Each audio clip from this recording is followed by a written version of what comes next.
नमस्कार, आप देख रहे हैं एआर न्यूज और मैं हूं आपके साथ आरती सिंह आजाद। अब बात करेंगे देश और दुनिया से जुड़ी तमाम बड़ी खबरों की, लेकिन उसके पहले एक नजर फटाफट खबरों की ओर। हिमाचल में बादल फटा, एक की मौत, 9 गाड़ियां बही, हरिद्वार में खतरे के निशान के करीब गंगा, वाराणसी प्रयागराज में घाट डूबे। बेंगलुरु में विपक्षी एकता बैठक, 26 पार्टियां शामिल। खड़गे बोले, मोदी जी कहते हैं विपक्ष पर अकेला भारी हूं, फिर एनडीए की मीटिंग क्यों बुलाई। बीना के पास आरकेएमपी निजामुद्दीन वंदे भारत ट्रेन में आग लगी। यात्रा कर रहे थे कई वीआईपी, सभी सेफ। 3.25 घंटे की देरी से रवाना। सावन का दूसरा सोमवार, महाकालेश्वर में अब 1 लाख श्रद्धालु पहुंचे। देवघर के वैद्यनाथ धाम में कांवड़ियों की 8 किलोमीटर लंबी लाइन।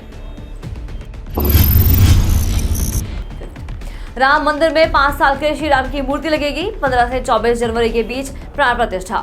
चंपत राय बोले, 1000 साल रिपेयरिंग की जरूरत नहीं। केदारनाथ मंदिर में मोबाइल बैन, महिला ब्लॉगर के प्रपोजल वाली वीडियो के बाद फैसला। श्रद्धालुओं को शालीन कपड़ों में आने को कहा गया। मूसेवाला की हत्या में इस्तेमाल हथियार पाकिस्तान से आए थे। दुबई में बैठे हामिद ने AK-47 ऑस्ट्रिया और तुर्की की हाईटेक पिस्टल की डिलीवरी कराई।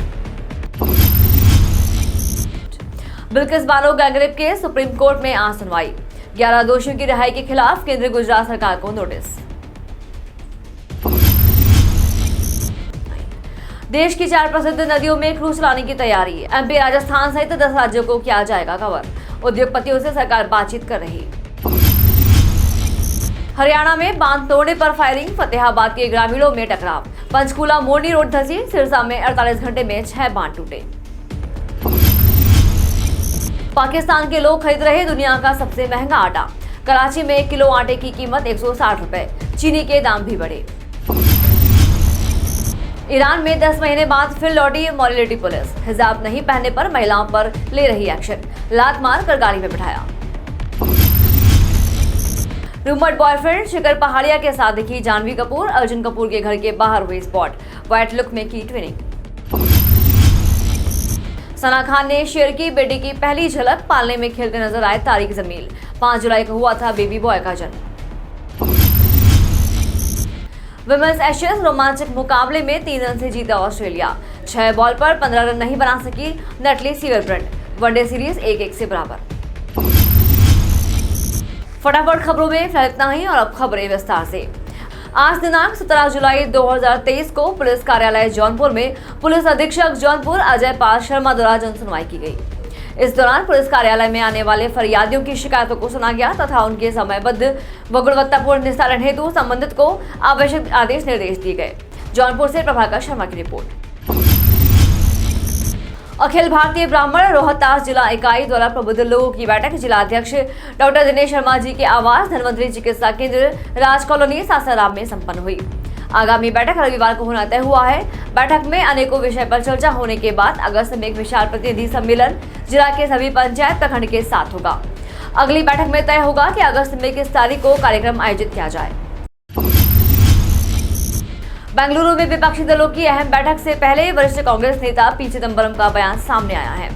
चिदंबरम ने कहा कि विपक्षी दलों में कांग्रेस की एक मजबूत स्थिति है और हम सब मिलकर भाजपा को 2024 लोकसभा चुनाव में हराएंगे।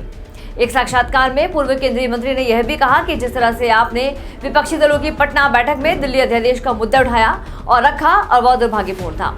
उन्होंने कहा कि प्रत्येक मुद्दे का निर्णय उसकी योग्यता के आधार पर और उचित समय और स्थान पर किया जाना चाहिए। चिदंबरम ने रविवार को विश्वास जताया कि विपक्ष एकजुट होकर निश्चित रूप से 2024 के लोकसभा चुनाव में प्रधानमंत्री नरेंद्र मोदी को चुनौती दे सकता है। क्रेडिट कार्ड के जरिए होने वाला खर्च मई में रिकॉर्ड हाई 1.5 लाख करोड़ रुपए पर पहुंच गया है। रिजर्व बैंक ऑफ इंडिया की ओर से जारी किए गए डाटा में ये जानकारी दी गई। हालांकि क्रेडिट कार्ड से होने वाला खर्च पिछले वित्तीय वर्ष की तरह ही एक सीमित दायरे में रहा है और मासिक आधार पर 5% की बढ़त देखने को मिली है। क्रेडिट कार्ड की संख्या में 2023 की शुरुआत से अब तक 5 मिलियन यानी कि 50 लाख की बढ़ोतरी हुई है। RBI के डेटा के मुताबिक क्रेडिट कार्ड का औसत खर्च 16,144 रुपए रहा है। ITR को फाइल करने आखिरी तारीख को लेकर राजस्व सचिव संजय मल्होत्रा ने बड़ा अपडेट किया है। उन्होंने कहा है कि सरकार डेडलाइन को किसी प्रकार से बढ़ाने नहीं जा रही है। बता दें कि अगर कोई व्यक्ति समय पर ITR नहीं जमा करता है तो 5 लाख रुपए तक की आय पर 1000 रुपए तक और उससे अधिक की आय पर 5000 रुपए तक का जुर्माना लग सकता है। भाजपा से मुकाबले को विपक्ष के 26 दल आज करेंगे मंथन। 2 दिनों के लिए बेंगलुरु में होगा जमावड़ा। इस बैठक में कांग्रेस संसदीय दल की अध्यक्ष सोनिया गांधी भी शामिल हो सकती हैं। कांग्रेस अध्यक्ष मल्लिकार्जुन खड़गे और राहुल गांधी के अलावा एनसीपी प्रमुख शरद पवार, कई राज्यों के मुख्यमंत्री, बंगाल की ममता बनर्जी, बिहार के नीतीश कुमार, तमिलनाडु के MK स्टालिन, झारखंड के हेमंत सोरेन, दिल्ली के अरविंद केजरीवाल और पंजाब के भगवंत मान के भी बैठक में भाग लेने की उम्मीद है। महाराष्ट्र विधानसभा का मानसून सत्र सोमवार से मुंबई में शुरू होने वाला है। 3 हफ्ते का सत्र सोमवार से 4 अगस्त तक नरीमन पॉइंट स्थित विधान भवन परिसर में आयोजित किया जाएगा। इस मानसून सत्र में 24 विधेयक प्रस्तावित हैं। इनमें से 10 को कैबिनेट से मंजूरी मिल गई है और 14 को कैबिनेट द्वारा पारित किया जाना बाकी है और उसके बाद इसे पेश किया जाएगा। एक विधेयक जो कि विधान परिषद द्वारा पहले ही पारित किया जा चुका है, उसे विधानसभा में पेश किया जाएगा। उत्तर भारत में एक तरफ लगातार वर्षा और दूसरी तरफ नदियों के बढ़ते जलस्तर से परेशानी बनी हुई है। वहीं दूसरी ओर पहाड़ों में एक बार फिर भीषण वर्षा का अलर्ट है। आगरा में यमुना नदी ने रविवार सुबह खतरे के निशान पार कर लिया है। दिल्ली में यमुना के जलस्तर में कमी आई है, लेकिन अभी भी यह खतरे के निशान से ऊपर बह रही है। गढ़मुक्तेश्वर में भी गंगा का जलस्तर 13 साल बाद पीले निशान के पार है। दिल्ली में भी 3 दिनों तक मध्यम स्तर की वर्षा होने का पूर्वानुमान है। रविवार को आधी रात के बाद शॉपरिक्स मॉल चौराहे पर 2:45 बजे रैपिड रेल का निर्माणाधीन स्लैब गिर गया, जिसमें 8 मजदूर दब गए। बड़ी मशक्कत से उन्हें बाहर निकाला गया। इनमें 3 की हालत गंभीर है। लगभग आधे घंटे बाद पहुंची एम्बुलेंस ने घायलों को KMC अस्पताल पहुंचाया। रात के समय शताब्दी नगर स्टेशन की खातिर स्लैब बनाने का काम चल रहा था। 2 पिलर के बीच स्लैब कास्ट करने से पहले लोहे के ढांचे को मजदूर बांध रहे थे। क्रेन ढांचे के ऊपर सरिया पहुंचा रही थी, तभी ऊपरी हिस्से से लोहे का स्ट्रक्चर उलझ गया और पूरा स्लैब गिर गया। रात के सन्नाटे में तेज आवाज के साथ स्लैब के गिरते ही चीख-पुकार मच गई। इस दौरान काम कर रहे 8 मजदूर 35 फीट की ऊंचाई से लोहे के फ्रेम में साथ गिर गए।